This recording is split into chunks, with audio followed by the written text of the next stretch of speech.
Welcome to another episode of Navigating Mindfulness. I'm your co-host, Lisa McHale from Toronto, Canada, and this is my lovely co-host, Cheryl Sutherland from Niagara Falls, Canada. What Does up? We've been having a lot of fun just catching up and talking, and today we have decided to talk about when do you know it's time to move on from a particular service or offering or your whole entire business. I don't even know where it came from. You kind of just mentioned that you were transitioning part of your business model. So Yeah. loop us in, girl, loop us in. Okay. So basically, y'all know I have this line of affirmation feel goods, right? And then as a result of continuing to build the business, additional products and services have appeared that I've been able to support other people with. So that included doing more workshops, doing some more speaking, and then, of course, doing consulting. I'm really great at consulting, doing business strategy. And I think one of the biggest reasons why is I'm able to see that end result that people want and just really visualize it. When I was a kid, I always wanted to be in marketing and advertising because I'm like, oh yeah, I could see the whole thing.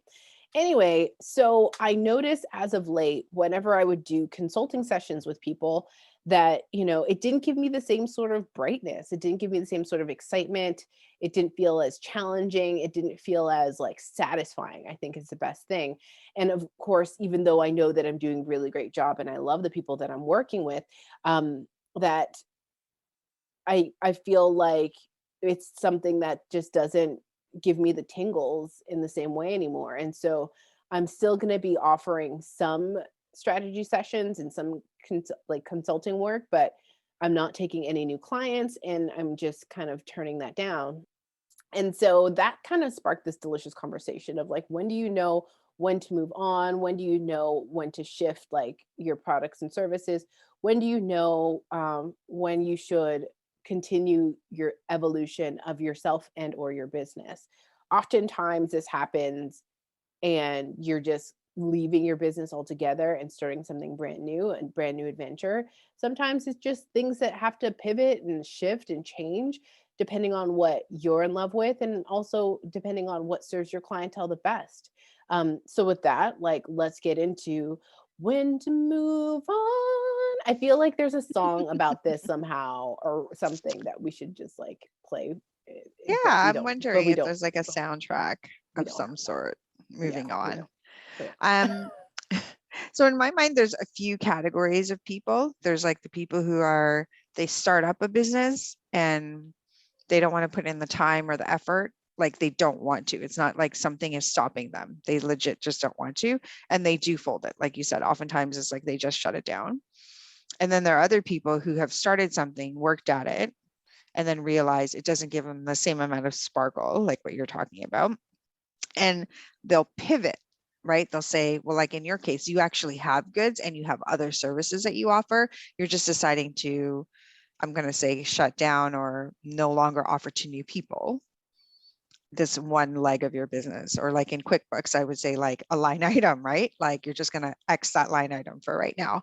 And then there are people who like they're uncertain about when to, and I'm going to air quotes call it quits, but it's like really just moving on from what is not working for them or is no longer making them sparkle. The other thing that sort of comes to mind as we're talking there, Cheryl, is like, what if it's like that just one thing that they have to break through to get the win, right? So the question is, how do you know when? I feel like it's something that's a deeply personal thing with everybody, right? Like when it comes to taking a look at your products and services, again, taking a look at, is this working? Like, is this actually selling? Is this something that I'm willing to put in more effort to sell? Is this something that is actually helping people? And then also, if you're thinking about folding or like wrapping it up, taking a look at the reason why. Am I doing it because it's just like I don't believe in myself or I'm afraid of something um or it's like no matter what you do or what angle you're trying it at, like it's just not working? Or is it just that like you feel at peace with it being done. Like there's definitely line items or like products that get discontinued every single day, and it doesn't necessarily mean anything. It's only what we attach to it. So even for myself within the brand, there's been products that I've been terribly attached to that I've chosen to discontinue, whether it's like a notebook or whether it's like pencils or even some of the oldest stuff. Like after I'm done selling the sticky notes, I'm not going to reorder them again because it allowed me to start the business and being a stepping stone in the business. However, it doesn't have to necessarily be the end all be all. If it's time to move on, it's time to move on. And I feel like that's one of the reasons that a lot of people get stuck in things is they feel obligated for some reason or attach extra emotions to things that actually don't make any sense. I know a plethora of people that are in friendships or relationships that absolutely do not serve them. And they're like, well, I have to be friends with them. Like, we've been friends together since we were high school. Or I have to stay in this relationship. Like we have kids, and it doesn't make sense. It's not good for the health of your business. It's not good for the health of your relationship. It's not good for you. So that's when you know it's time to mosey on to greener pastures. Well, I can definitely speak to almost all of those things. So I'm a single mom, really. Like I felt like I didn't have a choice. However, I know I exercise a choice, right? Um, so being really clear about where your values or your boundaries or what's serving you or what's not serving you is super, super, super important. Um, I do, a friend comes to mind who has, tried to start um, a business. It's maybe been a year or two now, and not necessarily gaining traction. And so I love what you said about, is it just time to fold? Is it time to really examine why it's not working? Or, is this what you really want? Like that question of like desire. What is your true desire? It could be helping people. However, it could look very many different ways. Um, I do want to talk a little bit about just my experience transitioning from eLiaise to DWC and now to Dot Fusion. Um, I love eLiaise. I love the service that it offers. I love that it employs a bunch of people and it has been like a transitional home for a lot of folks who are, getting into the market space over the last, however long now, right? Um, at some point, though, I just got really clear. I no longer wanted to be the person doing the work or leading that and really stepping aside to give somebody else the opportunity to learn and grow. And that was a really, really beautiful experience, like just coming to that realization and sort of like handing the torch off. And, now another person is creating like their best life ever and creating their own team and doing really, really well with it. And the same thing is now happening with Delegate Wisely Consulting, like with the CRM um, and just now I'm able to go out and do other things. And I can say with certainty, like what you're saying is true. It's time to move on when it's no longer providing you with the same like joy and whatever. The relationships are still intact, like you said. Um, and I still, do reach out to people in those spaces every so often. I'm just not physically the one that's sitting there all day, every day doing the stuff. So that's one part we didn't really touch on. Like, when do you know it's time to transition, yet the entity still lives? So does anything resonate with you on that? Is that something that you have a plan for? Maybe like succession? Is the other end of just folding or quitting is like actually having a plan to transition for somebody else to run the entity?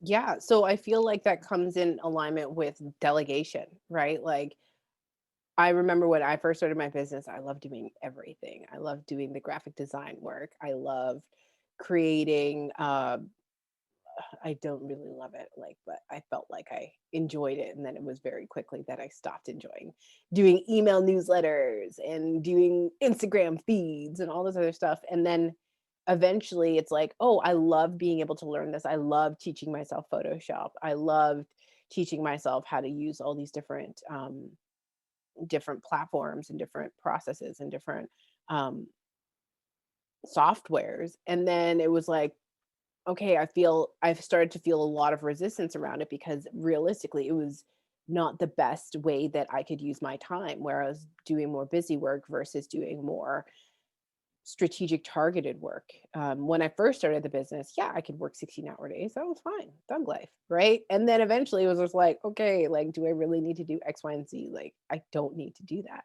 And so as things are going, I had to create space for not only somebody else to support me. However, I also had to believe that there was other things that I could do and that it was okay for me to let go of those things.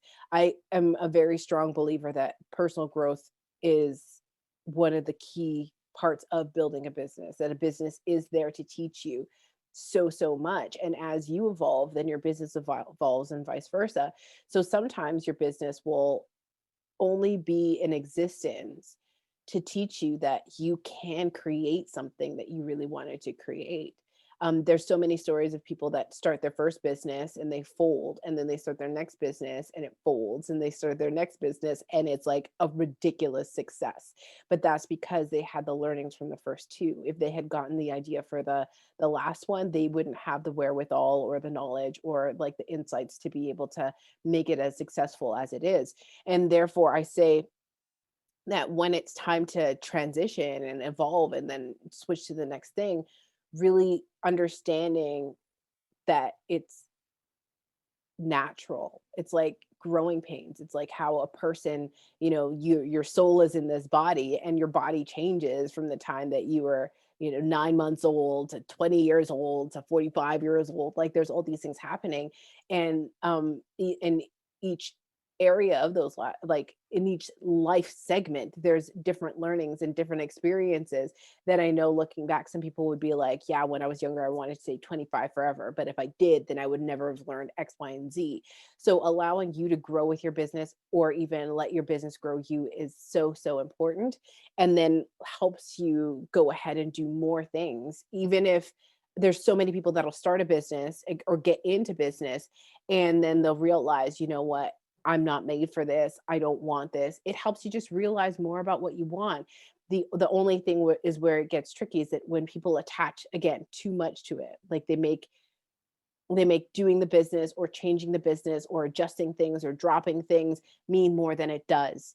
Where if we just took it as it is and didn't get emotional about it, there's a reason that people are able to start new businesses, start new products and services. But if they had stayed attached to something staying the way that it was, there was no way that it was going to blossom into something else. I second all of that.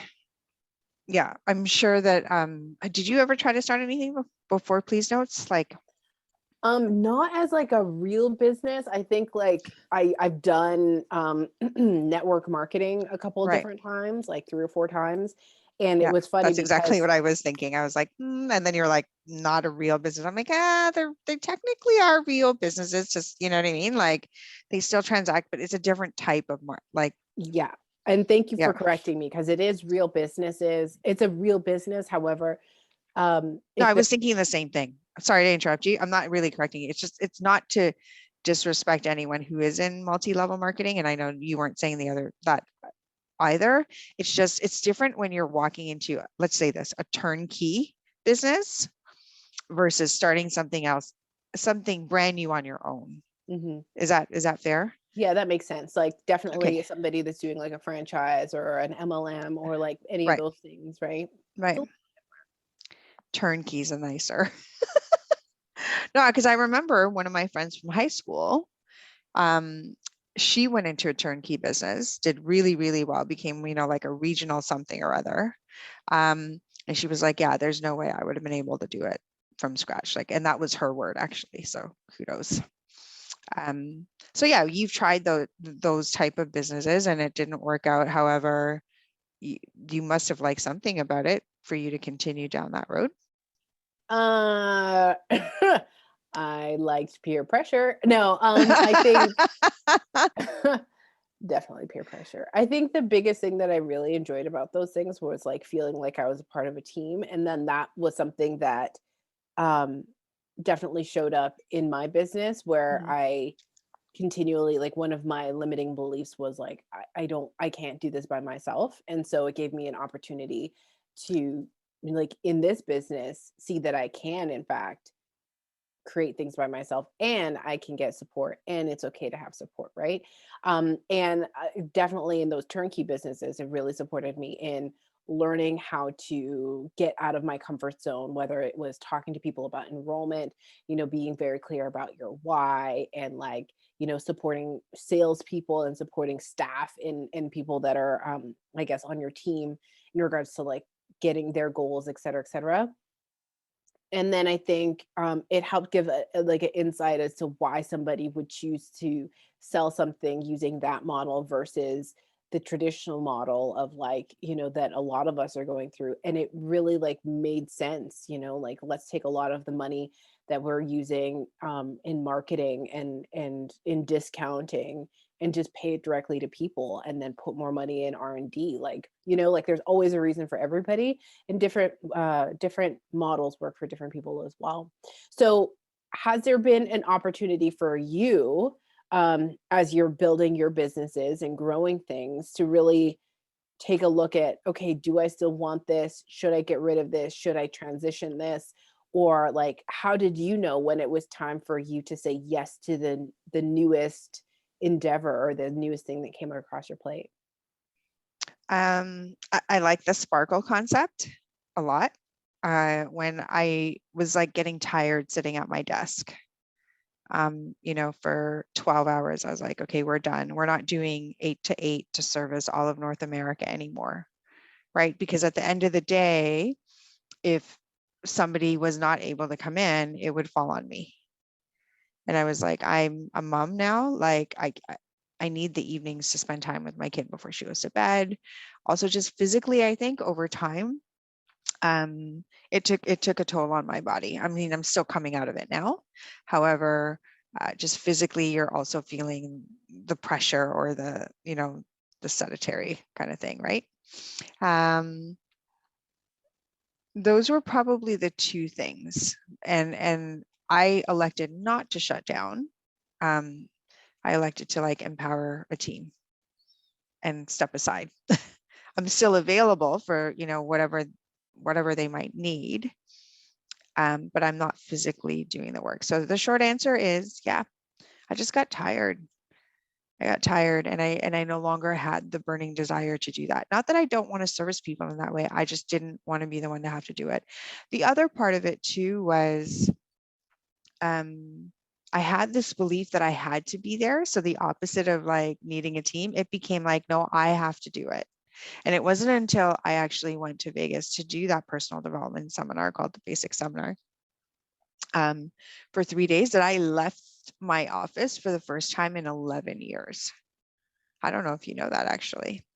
No Yeah. idea. I think this is the first time you're sharing that with me. Yeah. And so after 11 years, I was like, okay. And from then it was like, okay, I can leave. People can do things.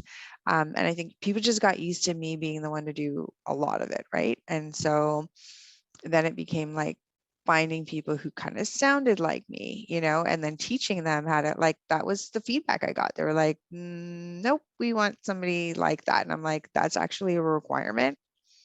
I guess so, if that's what you're paying for. Right.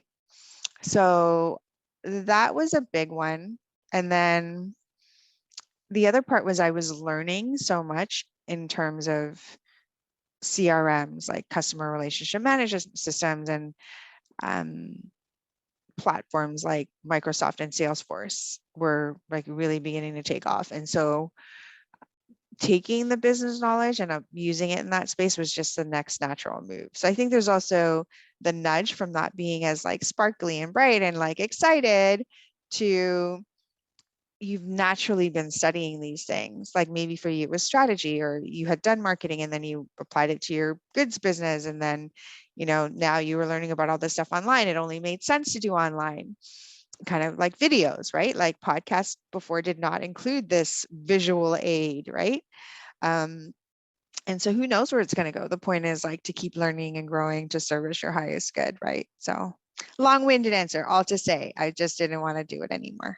Yeah, no, but I think that the reasons why you don't want to do it anymore, why you didn't want to do it anymore, were very clear. And I think the biggest thing that you said that I want to reiterate was like, you paid attention to your emotions and how you felt. And so many people are so used to disregarding their emotions and their negative emotions. And when you acknowledge the fact that, you know what, like, I don't really enjoy this anymore, from a space of non-resistance versus guilt or like anything else, Mhm. it was like, okay, so I know what I don't want, then what do I want? And Abraham Hicks always talks about this. It's all about contrast, right?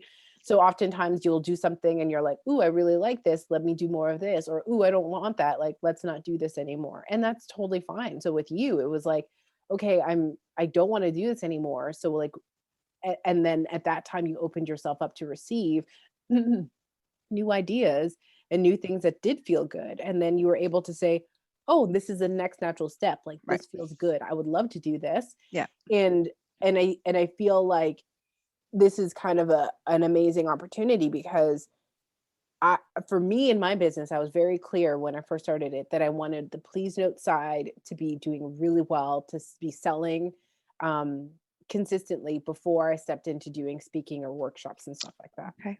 Okay. That did not happen. And that's not what is happening right now. And and in your case, you had a jumping off point of like, people are still buying into this service, they still love this service, like this is still going. And so it wouldn't make sense for you to shut that down because it was still going. And Mhm. then it allowed you that jumping off point, or Mhm. like that natural flow into something else. Yeah. If for any reason, like, if I fell in love with a different industry the way that I fell in love with personal growth work, I would shut down Please Notes. Sorry. Oh my gosh, that feels so wrong saying if No, but because it's I tied would into it. right, Yeah. I would shut it Yeah. down. Like, if it didn't feel like love anymore, I would honor myself by saying, "You know what? Sell it off, transition it out," like whatever that looked like, and Mhm. then went on to the next thing, because I know what happens when I listen to myself and when I honor how I feel, is like, that's where all the good stuff happens for me. 100%. 100%. The other thing, though, in dissecting what I didn't want was also what did I want? Not only were people like still involved, we had existing contracts that exist today, um, and people wanted the service. They still want the service. I mean, I still get inquiries today about, will you support us? And I still handle some of that part of the business. Like we still haven't fully transitioned everything.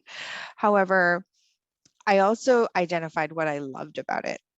Like I love that we give people peace of mind when it comes to the front line. I love that they're like super appreciative of the team, because I think more than anything, if someone's working, they want to know that the work that they're doing is appreciated.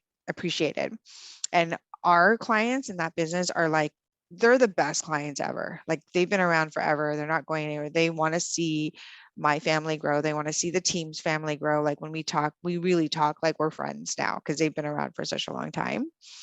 Um, so definitely wanted to keep that going. And also, as I was growing, I kind of naturally knew they would want to grow too. Right. And so asking the team how they wanted to grow, like what were their interests and how did they see themselves? And now they're at the point where they're replacing themselves, right? Because they're identifying what parts of do they really like. And I love how you touched on this awareness of emotions as opposed to numbing it, like really digging into the excitement or the discomfort or the disdain for a particular project and or task, so that you can really get clear on like, do I like it or do I not like it? Is this continuing to serve me or not? I mean, clearly it's still continuing to serve me because I'm still involved. It's a different type of involvement and it's a different type of lesson, like sewing into people, giving people an opportunity, relationship management at a different level, because you're coaching people, kind of, you know what I mean? You're mentoring them, and just listening to help them draw out their own emotions and giving them permission almost to feel those emotions and follow them. It's really been a beautiful experience. And the same for the CRM brand, like for Salesforce. And the strategy for that is finding like the best BA that really cares, right? So just providing spaces for people to flourish and grow has become like a thing, Yeah, I right? agree. For some reason, like I was taken back to my youth. Oh, my youth. You're It feels still like young. it Come doesn't on, feel like girl. youth, but it was, how old was I? I think I was like 15 or 16 Uh-huh. when I started working at Taco Bell. And I started like a regular person. And of course, because of who I am, I very quickly got upgraded to like management position because like this is what I do.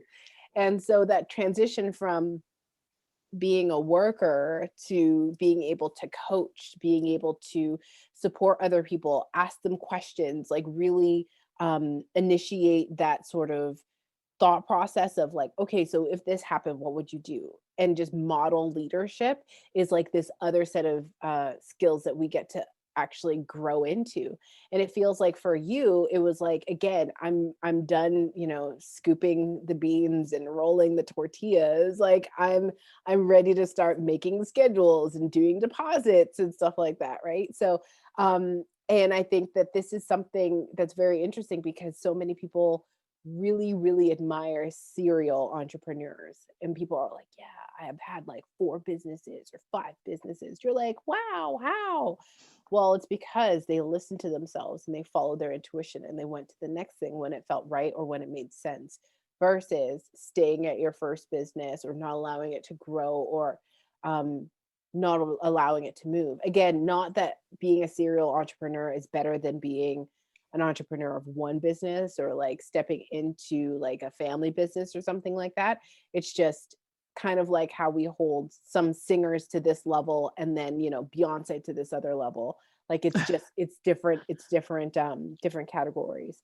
So Yeah. just changing the way that you see that and like think about that, but like allowing yourself to take the next step. And like kind of like what we were talking about earlier. I was on a call earlier, like pivoting.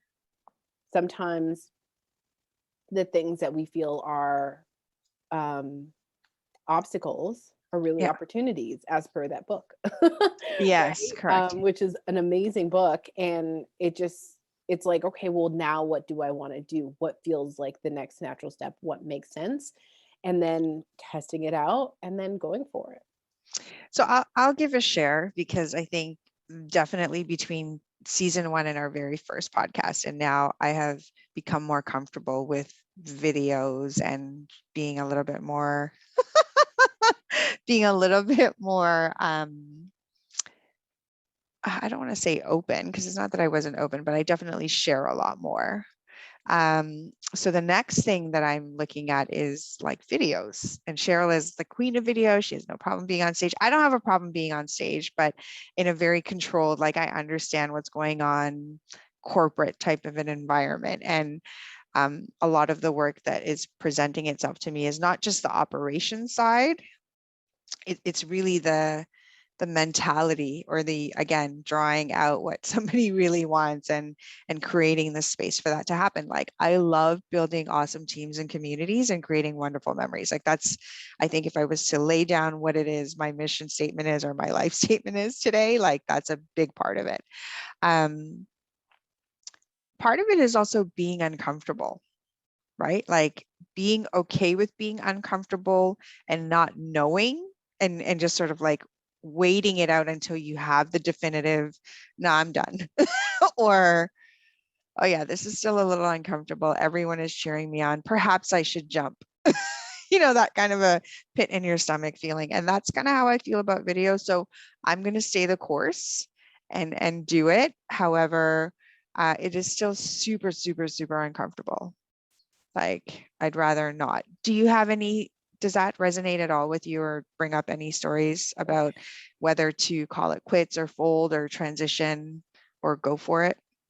I think I love what you were saying in regards to video. And sometimes people will stop at the end of their comfort zone because they do feel uncomfortable, and it's up to you to really have that conversation with yourself, whether it's through journaling or just like, I don't know, doing a gestalt technique, whatever it is, to ask yourself, why is this uncomfortable? Why do I not want to do that? Is this really your gut saying no, don't do this?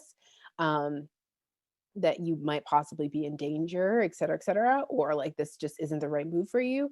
Or is it because like this is the next step that is kind of scary, that is exactly what you say you want? So for me, um I how do I say this without there's no real way. Okay, so basically, um I haven't had the opportunity to be at the edge of my comfort zone as frequently as I was when I first started the company.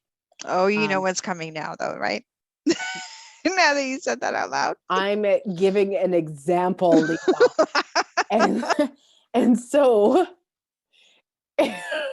and so one of the things that I got the idea of and that I really wanted to do, that I was excited about, I checked in with my gut. I'm like, does this make sense? Gut was like, yes.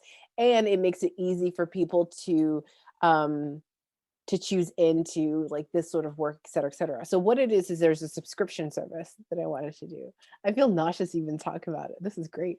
And essentially what it is is I'm like, why is my throat closing up? I'm not allergic to peanut butter. What it essentially is, whoo, I'm getting hot, is every single month you would get 4 sets of journaling prompts. So 4 sets of three. So in total, 12 journaling prompts. And you also get like a 5 minute recorded affirmation track. So it would be like let's say, for example, the theme is like success is who I am. Then I would say like success is who I am, like everything is falling into place, like da da da da. And then like keep going. And then the fifth affirmation is success is who I am, right? And just continue, doing that for about like 5 minutes. It doesn't have like an intro, like welcome to the meditation. No, it doesn't have that, or like an ending thing. It's so people can play it on loop and be like working or working out or showering or like driving, and then just like soak it all in and be like, yeah, subconscious, yeah, receive that, doing some tapping, like, ooh, right? Now, my thing is, I'm very clear about what the end result is for this business. I'm very clear. It is in fact a multi-million dollar business, that I have multiple sources of income, that it is touching people in so many different ways, and that this is something that people want and people need. However, this is it's been really scary for me.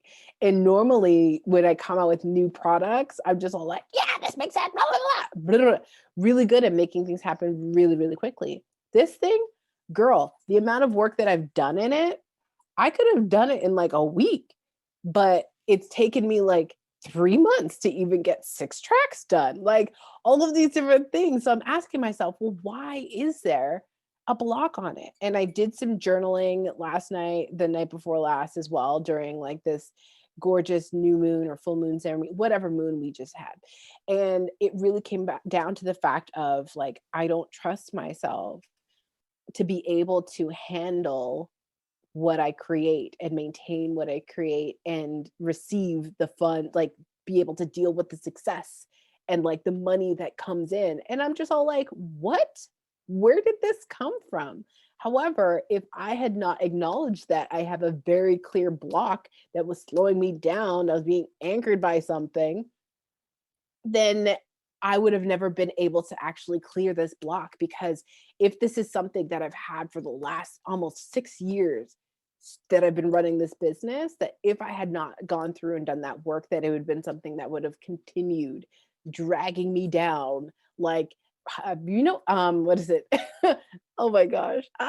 Pirates of the Caribbean, that one guy that had like the octopus on his face, like Moby, whatever. So I'm like at the bottom of the sea, just like walking around, like, oh, anyway. So basically, I would be able to like have the success that I want, because I would still be anchoring myself to the bottom of this ocean with Yeah. this incorrect habit of thought, right? So again, it makes so much sense to go into, why am I having this negative emotion? Why do I feel this way? And that's the thing that we need to choose to look into, to see, okay, does it make sense for us to move forward? If it was just all like, my gut was like, Cheryl, this is a waste of time. Yeah. Like, this is like, you're distracting yourself from doing the thing that you really wanted to do, which was X, Y, and Z.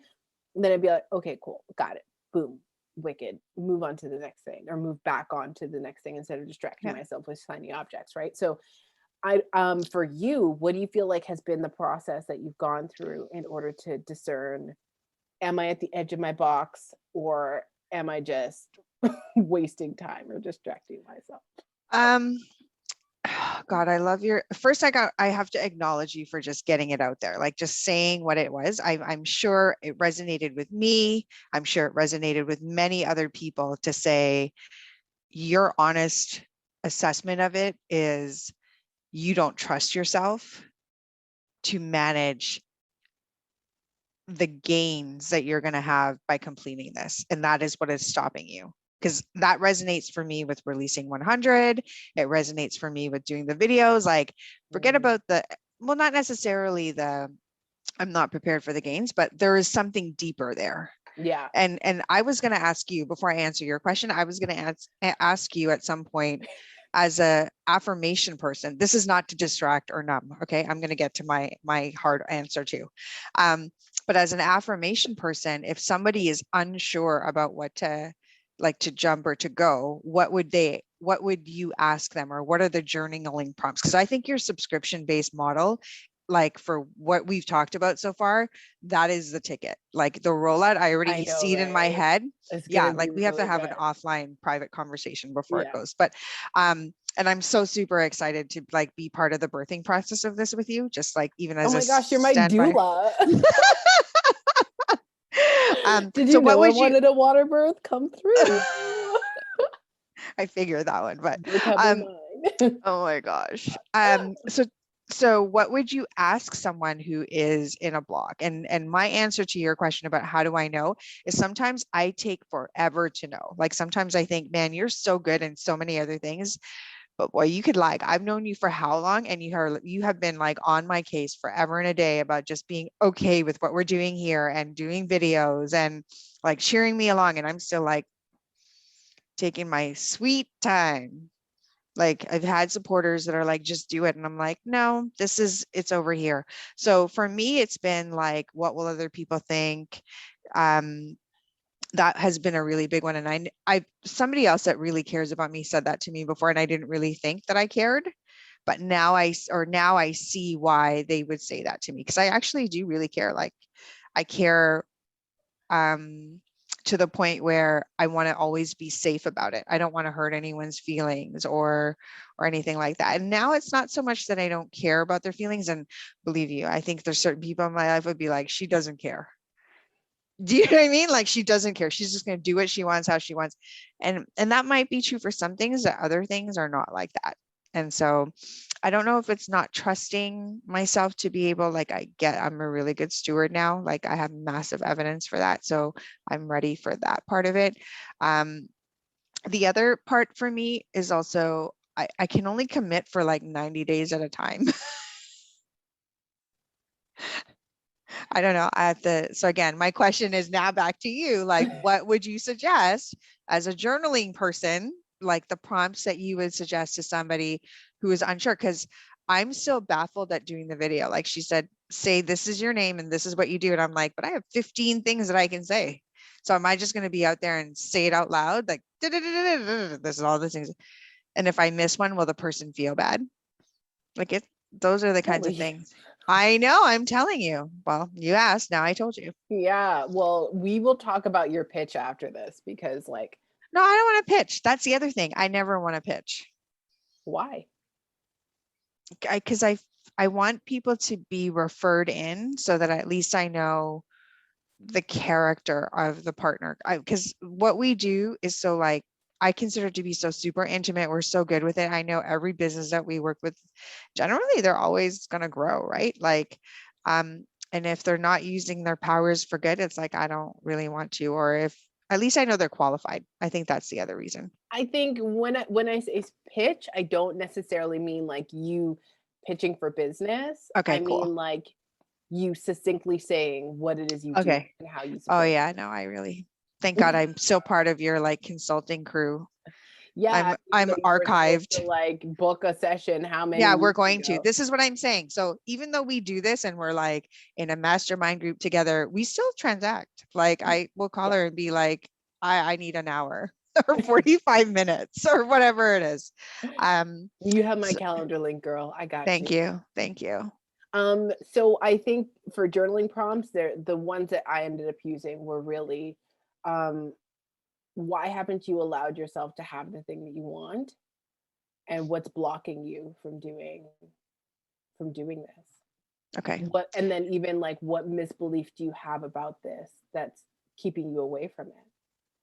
And it was just like, I don't trust myself. And it's funny because, like, we talked about PSI how many years ago, right? That We I met, I did. think like 2014, 2015, Oh, 2014. oh wow. I was all like, huh, 2014? Anyway, I'm in the time zone. I'm like It's okay. people. So in regards to that, when I did the basic, or not the basic, PLD, they give you an affirmation to Oh, we practice. did talk about this. Mhm. My affirmation is, I am a worthy, courageous woman committed to loving and trusting myself and others now. Again, I didn't pick it, it was chosen for me. The fact that somebody was like, trust, I'm like, what the fuck? I don't have no problem trusting people. Mhm. Apparently, I still have a Mhm. problem trusting myself and others now. And it's not a problem, I want to say an opportunity, because it's just like, oh, you are still going to have these same obstacles to growth, and they're going to look a little bit different as you move through life. The most important thing is that you have the opportunity to recognize it. Mhm. And then in recognizing it, it makes it very small, it makes it bite size. And then it's just like, oh, this is what I'm going to do in order to overcome this. Right. So I apparently It I didn't worked. know. And It- like now I feel really good. Like I put it together. I even like have like this one thing that I did, like I'm doing like a 1 month trial. And so I don't have it on the website yet. Like I was just like working on it today, and I was all like, "Hey y'all," on like my Instagram, like, "Yeah, here's the link to try out the first month." And I'm all like, "This isn't anywhere else. This is only on swipe up on this story for the next 24 hours." I'm like, "Cheryl, what are you doing?" Because there's no marketing plan, no nothing behind it. But I'm like, "Yeah, no, let's do it, giggity." And I had the most movement in the last 2 days Nice. on this project than I've had the whole time. Yeah. Over the last 3 months. Feels like longer. Jesus. Yeah. You mentioned it. I want to say I think you birthed that idea like early in the new year. Yeah, like Yeah. it's been a hot minute. Like, Yeah. Good for you mhm. though for recognizing. I love the mirroring. So for our people who are unsure about what they want to do, if they should transition, if they should fold, if they should park it for a little while, what does our journal prompting person expert say are the maybe one or two questions that they should ask themselves? How has the relationship between you and your business changed? How does working in my business make me feel? Do I feel like, and I'm going to add a little caveat to this, because if you don't feel like the thing that you're working on loves you, then it's very hard to keep pouring into it, right? So if you don't Right. think money loves you, if you don't think life loves you, then like it's kind of like an empty one-way relationship. It's not going to work. So do you believe that your business loves you, Yeah. right? And then what would you do if this business was not around? I know for there was somebody had posted something on Facebook a long time ago in like a Facebook group or something, and it was, if you had to quit your job today, what would you do? Hmm. Or if you had to sell your company today, what would you do? And it Hmm. was, I'd be like, I would start another one. I would start another version of Please Notes, Hmm. and just like do slightly different IP. Like I would just do, there's definitely some products that I would redo and still launch underneath my own IP or like whatever this new company is, but I would still keep doing the same thing. And that's how you know you're in the right Hmm. industry. That's how you know you're in the right place. I Hmm. think it was Oprah. There's so many people that have probably said this as well. Like if you would do what you were doing right now for free, then you know you're in the right place. You know you're walking in your purpose. And I know that I'm walking in my purpose. And I think if I was to do a next version of it, Mhm. Maybe I would just work on getting some investors first. Like, just like change things up a little bit. However, I would still be doing the same exact thing and loving on the same exact people. So, like, God's plan. Amen. Well, thank you for the journaling prompts. So for you who are out there and are unsure if you should continue on, really ask yourself, like, am I happy? Do I feel like this loves me? Um, and if you're unsure, like, what do you love about it? You know, what do you not love about it? Does it bring you joy? Does it not bring you joy? Do you want to keep continuing on doing it or not? And it's totally fine. Like, there's no additional attachment to it. It's just like a easy yes or no. There are a lot of people that are going through that, especially now during the pandemic when you're forced to close certain businesses and you're pivoting into other spaces or you're unsure. I think the concept of loving what you do is super, super important though. Yeah, and Yeah, not doing it from a space of I have to versus right. I want to. So, my last point before we wrap up is like that's been one of the best things I think about the panini, the panoramic, the pandemic. What there's so many different p words that people were using for them, and now I'm losing them. However, I say that because at least here in Canada, there's been support systems in place that have allowed you the space to say, okay, I have a little bit of breathing room. Do I still want to keep doing this or do I want to do something else? Do I want to change directions? Do I want to amplify the work that I'm doing? And I know there's people all around the globe that are starting new businesses, shutting down old businesses, and this has given them the opportunity to do that shift. And so, with that, like, there's just so many different opportunities that you don't have to necessarily wait for another panini, a panoramic, a pandemic to transition your business or your transition your life because time is all relative. All we have is the present, which is another delicious P word. I call my daughter precocious. there, there you go. Well, thank you for joining us for another episode of Navigating Mindfulness While Building Your Business. Again, this is my lovely co-host Cheryl Sutherland, and I'm Lisa McHale. Please like, subscribe, and comment below if you have any. And we'll see you again next time. Bye. Adios.